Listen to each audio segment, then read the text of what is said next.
All right, this is Frank and Jack from Game Revenant, here to talk about and show off their game Where Shadows Slumber. So yeah, tell me the main premise of your game. So, Where Shadows Slumber is an indie mobile puzzle adventure game where you're controlling this little old man, trying to get him to the end of each level. So it's a tap-to-move puzzle game, simple controls. The twist, though, is that your character has this lantern. He's casting a really bright light and really dark shadows. The shadows have this kind of magical property where, if they pass over something, they'll sort of change the world. So all the puzzles in the game are solved by this manipulation of light and shadow. Usually has to do with the position your player is in. So it's kind of a twist on how puzzles usually work. Yeah. Would you say that Fez, or have you ever looked at Echochrome, just kind of where they were changing perspective? Were those influences on this? So it's not really so much about perspective. I've heard of Fez, and people have mentioned Echochrome to us a lot, but I don't think I've played either of them. That's interesting. But so, you came up with the idea, so... Yeah, I mean, the only thing that was really a primary inspiration for us was Monument Valley, and that was mostly aesthetically and because they're mobile as well. I think that was similar to Echochrome. Yes, yeah, and Monument Valley got compared to Echochrome, so we do get a lot of comparisons there. I hadn't played either of those games before we came up with this idea, so they weren't a primary inspiration, but they're both great games and they're both kind of similar to ours. What was the catalyst for this idea, do you think? People ask me that and I don't really know. Like I said, Monument Valley was a huge game that I loved for so long, and I kind of just thought of I try to think of game ideas all the time, and I thought of this and was like, I wonder if this would work. Kind of when you can't see things, they change. Maybe I can follow that, and we ended up here. So. Yeah, there seems to be sort of a philosophical slant going on there. Yeah, I always compare it to like the Schrodinger cat-in-a-box experiment. Like when you can't see something, it could be in any state. So basically the idea is that when something is in shadow in our game, it could be in any state, and the next time you see it, you don't know what state it's going to be in. So would you say that the game sort of plays as a metaphor? I guess you could say that. We don't have a specific metaphor in mind, but I like when people say that because it sounds artsy. I can probably answer that one. I mean, I think it's hard to make a game about light and shadows without the story kind of reflecting a little bit of like darkness, kind of. Right. There's not a lot of cutesy games about shadows because you kind of gravitate towards the creepier vibes. So there might be a little bit of that in the story. A little bit of metaphor. What I saw in the video footage that you posted on your website, it sort of gives off sort of this isolated aura, almost similar in tone to something like Journey or... Journey was also a big inspiration. Actually, yeah, if you look at the color palette here, It feels a lot like Journey. And I think that was unintentional, but then I looked at it and I was like, yeah, I kind of... Because I do the artwork, Jack's on programming and design, so just for that. But yeah, definitely some... I wouldn't say the world is apocalyptic.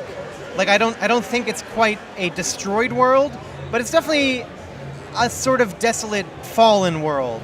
We'll call it that. Is there a straight narrative? Is it more of a narrative through gameplay, or? It's a bit fragmentary. It kind of follows that same Monument Valley thing of like, do some levels, here's a story bit.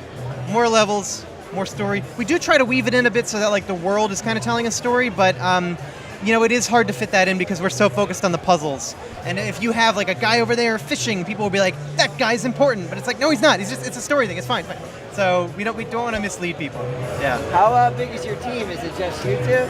Just looking at it. Yeah. The two of us. How long did it take you to develop this? Still working on it. When did you start? It's been a little over 2 years now that we kind of started the first proof of concept for this, and we're aiming for early 2018, mid 2018 release. So, are you two doing this full time, or is this more of your? I am not. This is my side project. I have a job that I go to, so I work as much as I can on this, but sometimes I can't for a while. But is this Game Revenant's first game? Or yeah. The company, so I do this full time, and Game Revenant's technically like my company just to make games and all that stuff. Started November 2015. So yeah, I mean, it actually started after this project began, but I was like, this would be a good first project. It's really the only thing. We did work on a mobile game before incorporating. So we Skyrunner, you can go on the store and find it. But it didn't quite have this level of success so far. Because already our demo's been downloaded like tons of times. So like there's something about Where Shadows Slumber that's really grabbing people. So Yeah. the demo is up somewhere? The demo's been up since November 1st of 2016. Totally free on both stores. Don't ask us how we got a demo on the App Store because they might take it down, but it's up there. It's up there and it's totally free. Yeah. And how has the reception been so far? Amazing. We were stunned. We didn't put any money into ads or anything, but within like a few months of the demo being live, it got like 100,000 downloads worldwide. It's still climbing kind of slowly now.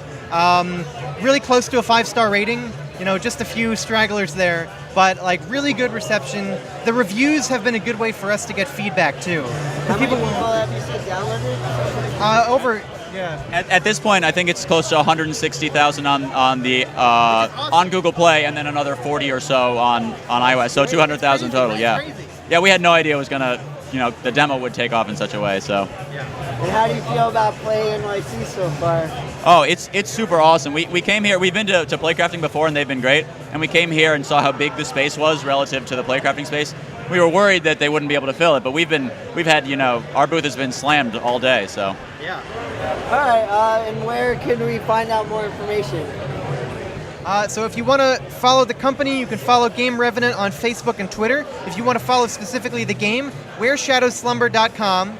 And definitely read some of our blog posts and stuff. At GameRevenant.com, we have blog posts where we're purely blogging about this every week. But honestly, go to the App Store and Google Play and type in Where's Shadow Slumber, maybe Where's Shadow Slumber demo. It'll come up. It'll come up and you can play it. There's like a little ghostly guy, that's the icon, and check it out. All right, great. I'm looking forward to trying out the game. Thank you. Nice.